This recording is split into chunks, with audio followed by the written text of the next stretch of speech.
সময় একটা শব্দ, এর মূল্য এতটাই বেশি যে টাকা পয়সা দিয়েও কিনে ফেলা যায় না।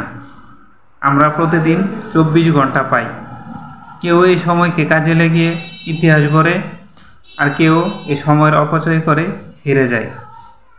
আজকে আমরা শিখব কিভাবে সময়কে কাজে লাগিয়ে সফলতা অর্জন করা যায়। ধরো তোমাকে ৮৬,৪০০ টাকা দেওয়া হলো এবং শর্ত দেওয়া হলো সেই টাকা যদি খরচ না করো তাহলে সেটির মেয়াদ শেষ হয়ে যাবে। তখন তুমি কি করবে? নিশ্চয়ই একটি টাকাও অপচয় করবে না। ঠিক তেমনি আমরা প্রতিদিন ৮৬,৪০০ সেকেন্ড সময় পাই। আমরা কি সেই সময়ের সঠিক ব্যবহার করি? না। যারা সময়ের মূল্য বুঝে তারা জীবনে এগিয়ে যায়, কারণ সময় একবার চলে গেলে আর ফিরে আসে না। অনেক সময় আমরা না জেনেই সময় নষ্ট করি, যেমন ঘন্টার পর ঘন্টা সোশ্যাল মিডিয়ায় স্ক্রল করা, দরকার ছাড়া ইউটিউব ভিডিও দেখা, পরিকল্পনা ছাড়া কাজ করা, পরে করব বলে দেরি করা।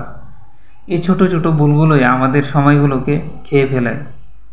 একটা সময় আমরা দেখি আমরা অনেক পিছিয়ে পড়েছি। সময়কে কাজে লাগানোর কিছু সহজ কৌশল। প্রতিদিন কি কাজ করবে সেটা লিখে রাখো। কোন কাজটা আগে করবে সেটা ঠিক করো। 25 মিনিট কাজ করো, 5 মিনিট বিরতি নাও। মোবাইলের নোটিফিকেশন বন্ধ রাখো।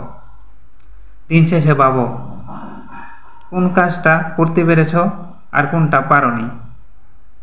এই ছোট ছোট নিয়মগুলো মেনে চলো, দেখবে সময় অনেক বেঁচে যায়।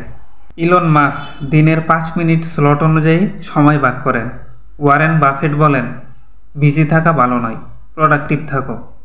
তুমি যদি তোমার সময়কে সঠিকভাবে ব্যবহার করতে পারো তাহলে তুমি যে কোনো কিছু অর্জন করতে পারবে। সময়ই আসল সম্পদ, যেটা একবার চলে গেলে আর ফিরে আসে না।